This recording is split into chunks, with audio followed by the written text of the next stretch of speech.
Ethan Walker never expected life to turn out this way. At 38, he had everything people spent their whole lives chasing: wealth, recognition, and a respected name in the world of medicine. He wasn't just any doctor. He was a top cardiothoracic surgeon in New York City, the kind of man who was called into impossible cases when no one else could save a patient. His reputation was spotless, his hands steady, and his determination unshakable. But for all his achievements, Ethan had one enemy he couldn't defeat: his own failing body. It had started subtly: a shortness of breath after climbing stairs, exhaustion that clung even after a full night's rest. At first, he brushed it off. Surgeons often pushed their bodies too far, living on caffeine and adrenaline. But when his hands trembled in the operating room, he knew something was wrong. A week later, he sat across from his colleague, Harris, who stared at the test results with the kind of expression doctors tried to mask but never fully could. "Ethan, it's advanced. The scans show the cancer has already spread. Surgery isn't an option. We can try aggressive treatments, but..." Ethan raised a hand, cutting him off. "How long, doctor?" Harris hesitated. "Months. A year, if you're lucky." For a man who had devoted his entire life to saving others, the irony was brutal. He could mend hearts, but not his own future. He walked out of the hospital that night feeling like a stranger in his own city. The skyscrapers he once admired looked like tombstones.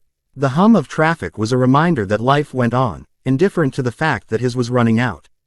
Ethan had always been married to his career. No wife, no children, just a penthouse filled with sterile furniture and shelves lined with medical awards. He realized with a hollow ache that when he was gone, there would be no one to carry his name, no one to remember him beyond the plaques on hospital walls. It was in this state of mind that he met Claire Monroe. Claire was nothing like the women Ethan occasionally dated in his rare free evenings. She wasn't polished, wealthy, or part of the social circles that admired his genius. She was a 30-year-old single mother who worked as a nurse in the pediatric unit of the same hospital. Ethan noticed her one evening in the cafeteria, laughing with a group of interns. She had a warmth about her that drew people in, something he hadn't felt in years. He hadn't planned to approach her, but when she caught his eye and smiled, he found himself walking over. "Dr. Walker," she said with a little surprise. "Didn't expect to see you down here. I don't usually eat in the cafeteria," he admitted. "But I guess tonight I needed people." She tilted her head, curious. People, or company? That disarming honesty made him chuckle. Both, maybe. From that night, something shifted. They started running into each other more often, sometimes intentionally, sometimes by chance. She had a way of grounding him, of talking about life in a way that wasn't wrapped in statistics and diagnoses. She told him about her 7-year-old son, Lucas, who loved drawing superheroes. She admitted how hard it was to balance work and motherhood, but her tone was never bitter. Ethan, in turn, found himself confiding things he never told anyone.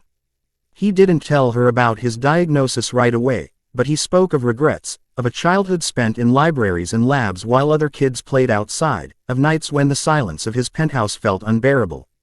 And Claire listened, not because he was a brilliant surgeon, but because she saw the man beneath the title. Weeks turned into months. They started meeting outside the hospital. Coffee at a small cafe near Central Park. Walks along the Hudson where Lucas skipped stones while Ethan pretended not to be terrible at it. For the first time in his life, Ethan felt like he belonged to something beyond his work. But the truth always waits. One evening, after a particularly long day, Ethan collapsed in his office. Claire, who happened to be finishing her shift, found him pale and trembling. She rushed him to the ER, where doctors stabilized him. That night, as she sat beside his bed, Ethan knew he couldn't keep lying. "I should have told you sooner," he whispered, voice hoarse. "Claire, I'm dying." Her eyes widened, but she didn't pull away. "What are you talking about?" "Cancer. They've given me months, maybe a year. I didn't want you to know. I didn't want pity." Claire's hands trembled, but she gripped his tightly. "Ethan, you idiot," she said, tears brimming. "Do you think I care about pity? You should have trusted me." He looked at her, stunned. "You're not leaving." She shook her head, crying quietly. "You've given me more in these few months than anyone has in years. You've been there for me, for Lucas. You think I'd walk away now? For Ethan, that moment was more powerful than any award, any surgery. Someone loved him. Not for his title, not for what he could give, but for who he was. Days grew heavier after that. Treatments weakened him, but Claire and Lucas brought light into his life. Lucas even started calling him Ethan the Super Doctor, drawing capes on him in every sketch. Ethan laughed more in those months than in his entire adult life. But one night, as autumn winds howled through the city, Ethan realized something that cut deeper than the disease itself. Claire deserved a future. Lucas deserved a father figure who would stay. And he couldn't give them that. The conflict ate at him. Should he pull away, spare them the pain of watching him die? Or should he hold on, selfishly soaking up the love he had never known? He made his choice one stormy evening. They were at his apartment, Lucas asleep in the guest room, Claire curled against him on the couch. Ethan kissed her hair and whispered, "Claire, you need someone who can be there tomorrow. Someone who can walk Lucas down the aisle one day. I can't give you that." She looked up sharply. "Don't you dare. Don't you dare push me away because you think you know what's best. That's not your choice, it's mine." Tears stung his eyes. He wanted to believe her. He wanted to cling to every second. But as his body weakened, the fear of leaving them shattered him. And then came the night that would change everything. It was late. Ethan had gone in for an emergency surgery, his last. His body wasn't up for it, but a young patient needed him, and Ethan couldn't say no. Hours later, he collapsed in the scrub room. Claire rushed in when she heard. This time, it wasn't just exhaustion. Ethan's body gave out completely, his heart struggling. As doctors swarmed around him, Claire stood outside the glass, tears streaming, whispering prayers. When they wheeled him into ICU, barely conscious, he reached for her hand. His voice was faint, broken. "Claire, if I don't make it, promise me you'll remember I loved you." "Don't say that," she sobbed. But his eyes closed, and the monitors screamed. The room filled with chaos, alarms blaring, doctors shouting orders. Claire's hands pressed to the glass, powerless. The man she loved, the man who had given her hope and shown her a love she thought she'd never feel again, was slipping away before her eyes. The monitors screamed. Doctors and nurses shouted orders. Claire stood frozen, her palms flat against the ICU glass, as if sheer willpower could force Ethan's heart to keep beating. They shocked him once, twice. The third time, his body jolted violently. Then, a thin, jagged line flickered on the monitor, faint but there. He was alive, barely. Claire collapsed into a chair, sobbing with relief. But she knew the truth. Ethan had crossed a line his body might never come back from. When she was finally allowed into his room, Ethan lay pale and frail, tubes running everywhere. His eyes fluttered open, just enough to find hers. "You stayed," he whispered. She gripped his hand fiercely. "Don't you ever think I wouldn't." But as much as her words soothed him, Ethan saw the reality etched in her tear-streaked face. He was running out of time. And the thought of leaving her, leaving Lucas, tore at him more than the disease itself. A dangerous choice. The weeks that followed were a blur of hospitals, sleepless nights, and whispered promises. Ethan fought, but the treatments ravaged him. His weight dropped, his hair thinned, his once steady surgeon's hands trembled like leaves in the wind. One night, after Lucas had gone to bed in the hospital family lounge, Ethan called Claire over. His voice was weak but steady. "Claire, I need to ask you something. Something insane." She sat on the edge of his bed, brushing back his damp hair. "After everything, you think anything you say could scare me off?" He gave a faint smile. "I don't have long, but I don't want to leave this world without knowing that some part of me goes on. I want an heir, a child." Claire froze. The words felt heavy, surreal.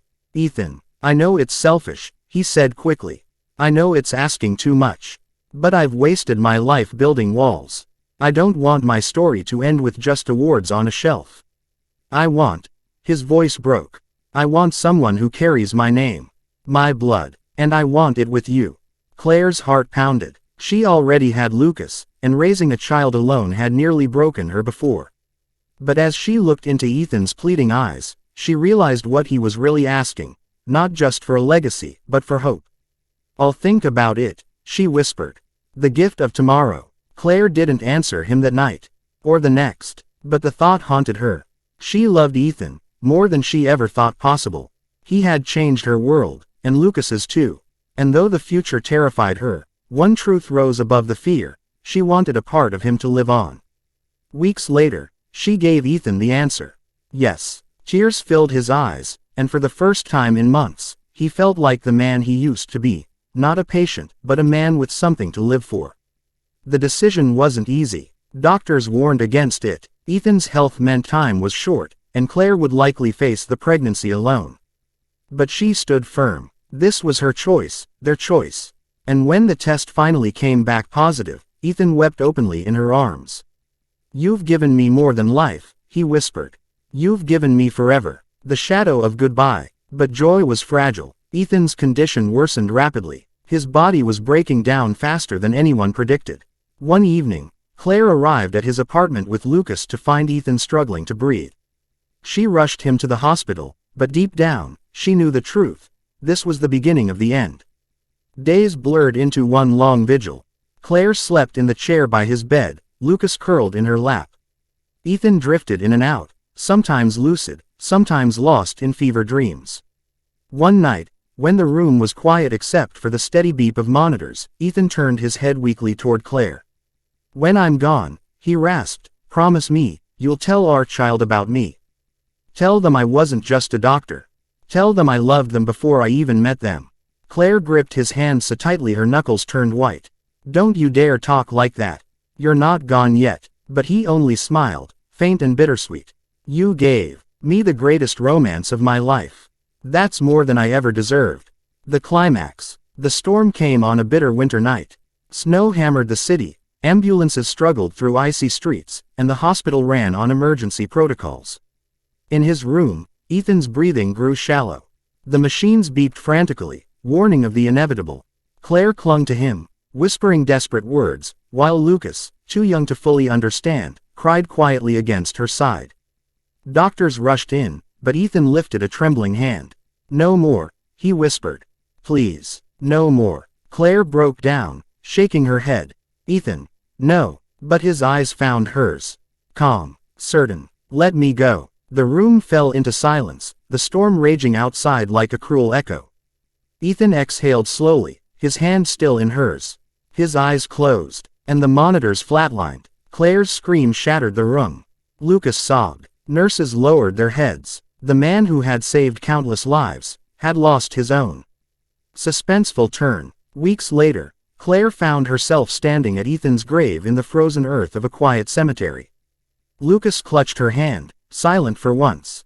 She whispered, "I'll keep my promise, Ethan. Our child will know you." But as she turned to leave, a man in a black coat approached her.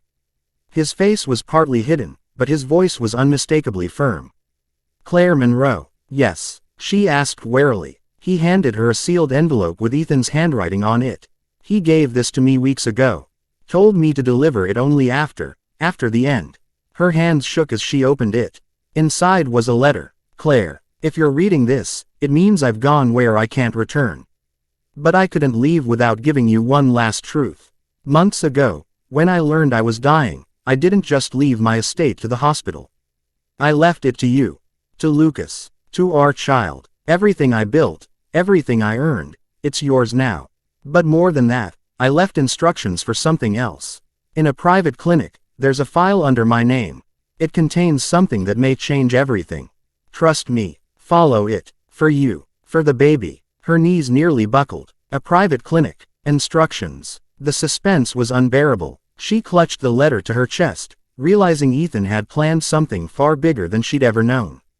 The revelation. A month later, Claire stood in the quiet office of that private clinic. The director handed her a sealed case. Inside were documents, medical research, and a video message from Ethan himself, recorded when he was still strong. "Claire, if you're seeing this, then time ran out for me. But I couldn't leave without one last fight. I donated my body, my research, and everything I know to fund a program that may one day cure the very disease that took me. Our child will grow up not just with my name, but with a world where people like me can live. That's my legacy. That's my gift to them." Claire covered her mouth, sobbing, but this time it wasn't just grief, it was pride. Ethan had found a way to live on, not just through his heir, but through the hope of saving millions. The end, but not the ending. 9 months later, Claire gave birth to a baby girl. She named her Grace Walker. As she held her newborn in her arms, Lucas by her side, Claire whispered softly, "Your father may not be here, but you'll know him. You'll know his laughter, his courage, his love. You'll know that he gave the world more than anyone could imagine." Outside, the city lights shimmered. Life moved on. But in that small hospital room, love had written a story that defied even death. Ethan Walker was gone, but his legacy, his heir, his research, his love, was eternal. And in the quiet of the night, Claire swore she could almost hear his voice. "You gave me forever.